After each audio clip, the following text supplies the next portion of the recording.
Blog Talk Radio.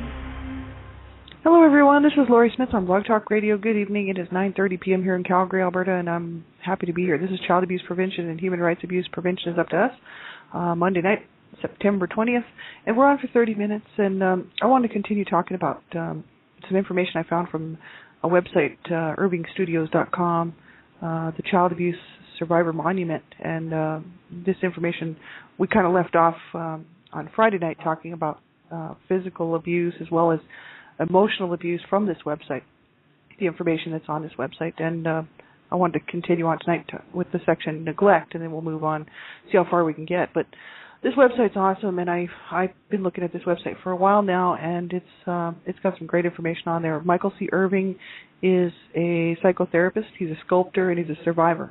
And he helps, obviously he's very interested in the whole survivors, of child abuse and the issues surrounding the healing journey. And so he's created this Child Abuse Survivor Monument in Toronto, Ontario, Canada, some years back. And if you go to that website, you can see just how many people were involved in it. All kinds of survivors of child abuse had their artwork placed within this monument, as well as handprints and different, pieces of artwork that they had done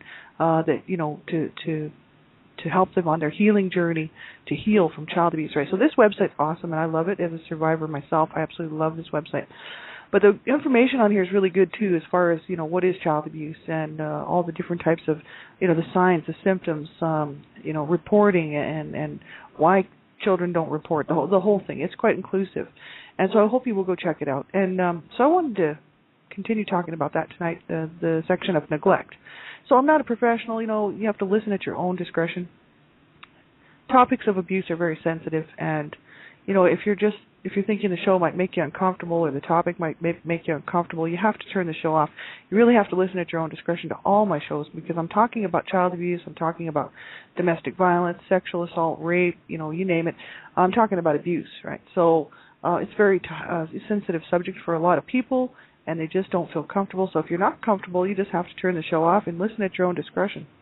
And if you're a survivor, this type of information can trigger people, so you have to be very careful and aware of what you can listen to and what you're safe enough to listen to, because it depends on where we're at in our healing journey, right? So it's so important.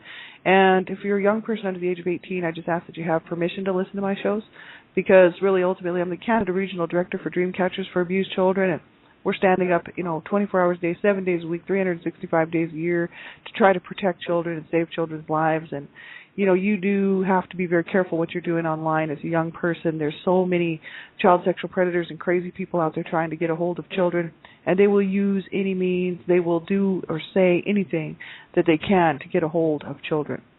And especially if they think they can get a hold of you through manipulation, distorting of information. They'll say that they're a teenager and they love to skateboard, or they love movies, and they'd want to meet after school. And so you meet them after school. It turns out to be some adult 30-year-old sexual predator you do not want to be a victim of. Let me tell you that. So keep yourself safe when you're online at all times. And because my shows are all about abuse, I just feel that kids and young people under the age of 18, really, you'd be doing me a favor and yourself a favor to have permission to listen to my shows. It's a lot of adult content on my shows, and I'm just not sure how young the people are listening to them, right? So we'll get right into this, and this information can be found at www.irvingstudios.com/child_abuse_survivor_monument/child-neglect.htm, and I'll just pop this into the chat, and I'll copy this into the chat here. So, and we'll do. Oh, I have a good friend in the chat room from Australia. Hello, my sister. And I'm glad that you can be here. This is awesome. So this information is really quite good, and I hope people will check the website out. It's called "What is Child Neglect?" I'm just reading right from the page. It says, feeling isolated, alone, undefended, no self-esteem, a sense that one's needs will not be met. No one's there, no trust, no entitled, don't deserve anything, learned helplessness, despair, can't manage one's emotions, lack of self-management, no sense of appropriate feelings for situations, no sense of what's right or wrong emotionally, difficulties with identity, you don't get a sense of yourself and who you might be. It doesn't matter what you do, it changes nothing. And they said here, boundaries are a big issue, craving for attention or difficulty in seeking out normal attention, numbness or flat emotions, being developmentally delayed, behavioral problems in school, suicidal feelings, self-abuse, depression, may not know boundaries, have difficulty sensing right and wrong, drug and alcohol abuse, can't relate to others, lack of social skills, eating problems, hoarding food, constantly having accidents, problems with physical health and illnesses, lack of connection, wanting to be invisible, feeling you have no impact in the world, or negative attention-seeking behavior, trying to get what you couldn't get, for instance, by shoplifting, shopaholics, gambling, drugs, alcohol. And self-confidence is missing along with the knowledge that I exist and I can do something because I exist. A neglected kid might wonder if he or she exists at all. And it says here, child neglect affects physical, emotional, and cognitive development. There are actually deep feelings of pain due to the lack of nurturing. And whatever needs are neglected in children, we as a society will deal with later. Let's do it right the first time. Well, I like this because that's just a fact and that's just the truth. Society is paying in every way for child abuse. It's not just a monetary figure. We're talking it affects everything on down the line all the way through. And so really it's to our, not only just because we should stop child abuse and prevent child abuse and neglect from happening, because we should care about these children out here enough to be the generation that doesn't. But really, it's to our own benefit because $104 billion, that's the last stats pretty much, $104 billion going out annually because of child abuse and neglect. That's annually. And that's our dollar, that's our taxpayer, that's our tax dollars. And this sad, sick realization that there's so many kids out there being abused. That's why $104 billion is going out annually because of child abuse, right? So the whole issue is that, for all the people out there that like to say that child abuse is not an issue and that there is really no such thing, I don't know, go away somewhere. Because the rest of us know the truth, and we know what's actually happening out here, and so do all the police officers that go and pick up these abused children and witness firsthand the abuse and the beatings and the bruises and the body bags that they have to deal with on a regular basis. The domestic violence shelters are full of women and children who are battered, and not just the women, but the children as well. And then, of course, there's men, single men, who might be battered by a partner, who have a child, right, who might be battered as well. This affects us all. It affects every area of our lives. And so I just don't pay any attention to people who are ignorant and say that it's not an issue, because it is an issue. And the hospitals know, the judges know, the lawyers know, everybody knows. And, of course, the parents who are abusing their children and the caregivers, they know too, right? It's a real problem, and it's an epidemic, and we have to stop it. 1 in 3 girls, 1 in 6 boys will be abused. Pretty much that's the stats all the way across the board, whether it's physical, verbal, emotional, psychological, sexual, neglect, you name it. 1 in 3 girls, 1 in 6 or 7 boys, pretty much that's the stats, will be abused under the age of 18. So, are you one of those 3 girls or one of those 6 boys? I know so many people myself, which I won't name names, who have been abused. And growing up as, in an abusive home myself, abused as a child, I knew all kinds of people who had been abused and had grown up in abusive homes as well. Every kind of abuse you can think of. So we know this is a fact. It's a reality for so many of these children out here, and we have to stop this, right? Because it's so horrific. It is absolutely so horrific. And it says, neglect is a form of abuse that manifests itself through ignoring or discrediting emotional and or physical needs. So neglect leaves no visible physical scars, but can be emotionally devastating, leading to feelings of abandonment, confusion, low self-esteem, and delayed emotional development. If left alone, the cycle can continue and be passed on to the next generation. And neglect can have a lot to do with the physical issues as well. I mean, they probably talk about this a little bit later. I mean, it's not like it leaves scars like like physical abuse, be a child being beaten or stabbed or whipped or whatever, burned, But the thing is it does have a direct effect on a child's body, whether there's just not enough nutrition, there's not enough good food, they might not be, getting the right amount of food, they might not be have the appropriate clothing, so they might be sick all the time because they're out running around in the cold of winter with no jacket and no shoes. This happens. just being forced to stay outside in the sun all the time, out, you know, as a child in the summertime, and dehydration and just a real lack of care, right? It does affect their bodies. It definitely does. Not only that, the actual stress and the pain from the, you know, from the deep feelings of pain, it says, due to the lack of nurturing, you know, that takes a toll on a child's body. It causes a lot of stress, and as abuse of any type causes a lot of stress on people's bodies, right? Even if it's not necessarily physical abuse, emotional abuse definitely manifests physically in the body, and they've just done enough work on it.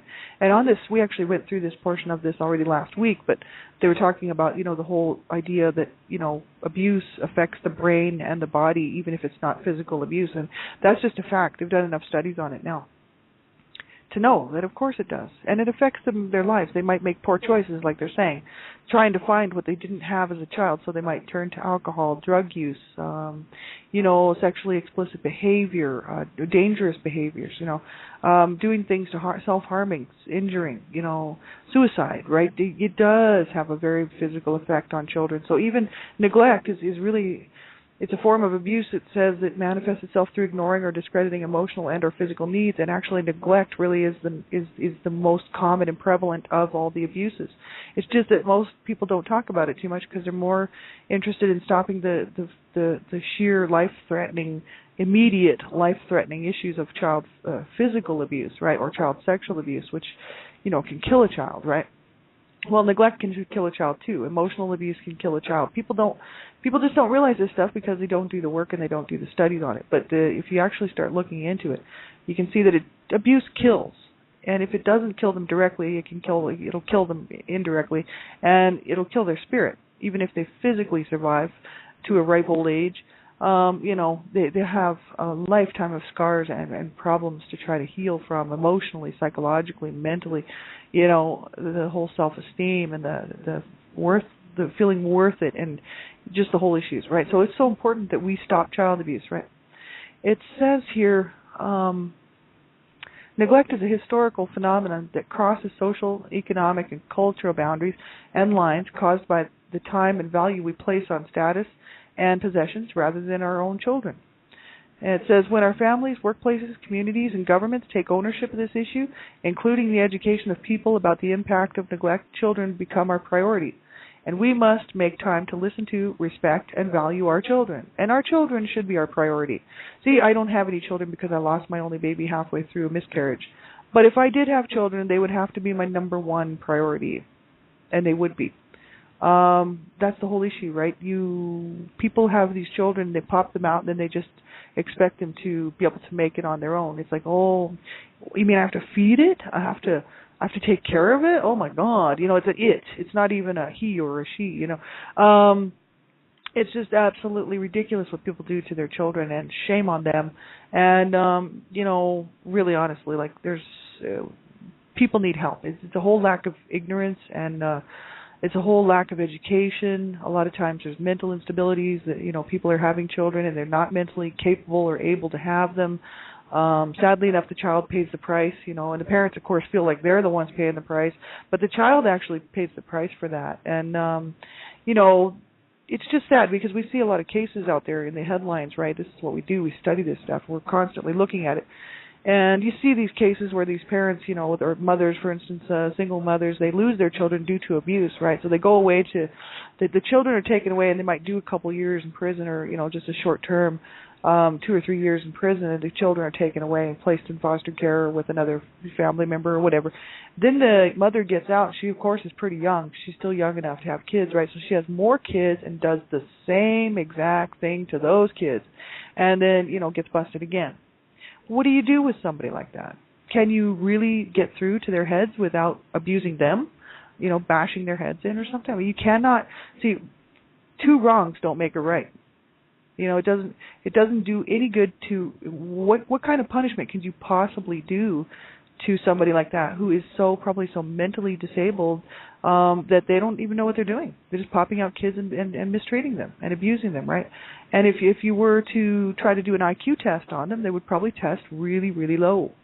They don't have the sense and the ability to even care for themselves, let alone these children. And who's paying the price for this? These little kids are. It's really pathetic. It's really sad. Two wrongs don't make a right. How do we help the situation? What do we do? Well, we're going to have to stop, worrying about pumping the $104 billion out annually, and we're going to have to multiply that by 10, or at least I'd say even by 5, right? Let's just go by 5. Let's take $500 billion, get the programs into place to help these people out, right, and get them some help. They obviously need somebody to co-parent or, I don't know, right? I mean, it's not that they don't want to see their children. They just know that they'll half the time they can't look after them, but they probably love them. It's just that they're so screwed up because of substance abuse or mental issues that they can't do the right thing by their children. And so the sad part is what, do we have to have co-parents come into the situation? And they would be the ones to be able to really do the looking after the children, and then the real mother, could have sort of just visitation rights or something? I don't know. But all I know is kids deserve protection, and I'm real sick and tired of people protecting the abusers and not protecting the children. There's a whole lot of protection for abusers and criminals, but there's no protection for these children out here. Zero, zip, none. And so this is what, he's saying on this website, whoever wrote this page here is saying that, when our families, workplaces, communities, and governments take ownership of this issue, including the education of people about the impact of neglect, children become our priority, and we must make time to listen to, respect, and value our children. If we don't place any value on our children, then this is just going to continue on. If children mean nothing and it's just perfectly fine to go ahead and kill them and abuse them, neglect them, throw them away in the trash, whatever, then, what is that saying about our government? What's that saying about our society? What's that saying about my neighbor next door? We suck. You know what I mean? Plain and simple. This is crap. It's garbage, and I can tell I'm a little bit heated up here tonight. But, I think it's very frustrating because this is something that should make every single one of us angry enough to get up and do something. It's not talking about beating people up, and that's more abuse, right? We're not talking about doing something negative to try to create something positive. We're talking about let's get the programs in place, let's get the funding going where it needs to get going, let's get groups involved, think tanks going to figure out what kind of programs are going to work. First of all, they know what programs work, but they're just not funded. And they're only in certain districts across the country. So certain school districts in one small city, in one state, will have this program running for 30 years. They know it for a fact it works, it's proven, and yet it's only helping 50 kids. Well, thank God it's helping those 50 kids. But the thing is what about the millions across the globe? Well, let's say the globe, but let's just go North America right now. What about the millions in North America who really could use and benefit from that program as well as the parents? Keep the family together and actually get them some help. There's programs out there that are working. It's a fact. We never hear them, and we never will, because the government does not want to have to fund that. Are you kidding? They're already pitching out $104 billion just because of child abuse. They don't want to pitch out another $500 billion just to get these programs running. This is just so sad that kids' lives, that the almighty dollar comes before a child's life, and that the fact that, people just can't be bothered to get something going comes before a child's life. Children's lives are not expendable. You can't put a price on them. And, until the world wakes up and smells the coffee, this is a situation. I'm going to keep talking, and we're going to keep talking, and every single advocate out here who stands, who I stand with and stands with me, we're just going to keep talking, because this is ridiculous that this is happening, and it's happening right in front of us, and we can't even stop it. It's like a freight train, and it's rolling down the tracks, man, and it's taking kids' lives left and right. All because of ignorance, stupidity, lack of education, and real lack of morals and values, right? And it's pathetic. And then there's people that stand up for abuse. Those people make me sick. They should just be shipped off to another island, right? Somewhere out in the middle of nowhere, surrounded by piranhas, right? Just ship them off. Send them a food supply, whatever you got to do. But, get rid of them. Because abuse is wrong. You can't make it right. So abusing anyone is wrong. Cannot make it right. So abuse is not right, not correct. So people that think it's okay to abuse children, they should be shipped off somewhere. Looked after, have some lawn chairs and some nice places for them to live, but just get them out of our hair. Because we got work to do. We got children's lives to save. And we need to wake up, smell the coffee, and get busy on this, because right now these kids out here tonight, they don't even know that people are out here doing this because they're so young, and they're being raped and beaten, stabbed and killed, choked and beaten on, and I mean, you name it, left alone in cars with, I mean, my God, this is absolutely ridiculous. And so they don't even realize that that there is help out there. So it's really pathetic and really sad. And we need to do what we can with what we have to get this thing rolling. Find out what the programs are that are working. I mean, I spotted quite a few of them myself, just doing a little bit of digging around online. And so if I can find it, you can find it, and the information is out there. And start looking to see what's working, and then create groups and programs. Get busy within your own local communities. Talk to people. Sign up to volunteer for some of these groups out here in your local community, or nationally, like I'm doing with Dreamcatchers for Abused Children. And get involved one way or another. Get involved, but definitely speak up, because what we don't speak out against, we're actually saying is okay. If somebody comes up and says, "What, I think rape is wrong," and you don't say anything, then you're just basically saying it's okay, just by your lack of your voice, right? You're just going. There's no such thing as riding the fence. A lot of people say, "Oh, I don't want to say anything." It's like, no, well, by not saying anything, you've said it. You know what I mean? So if you see somebody across the street beating up on somebody and you do nothing to help, you're just saying it's okay. So if you know a child is being abused and you do nothing to get them some help, you're basically saying, yeah, it's okay.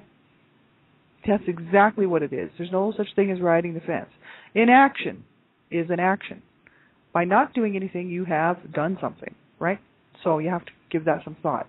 But anyway, that's the truth. So, discussion. What is child neglect?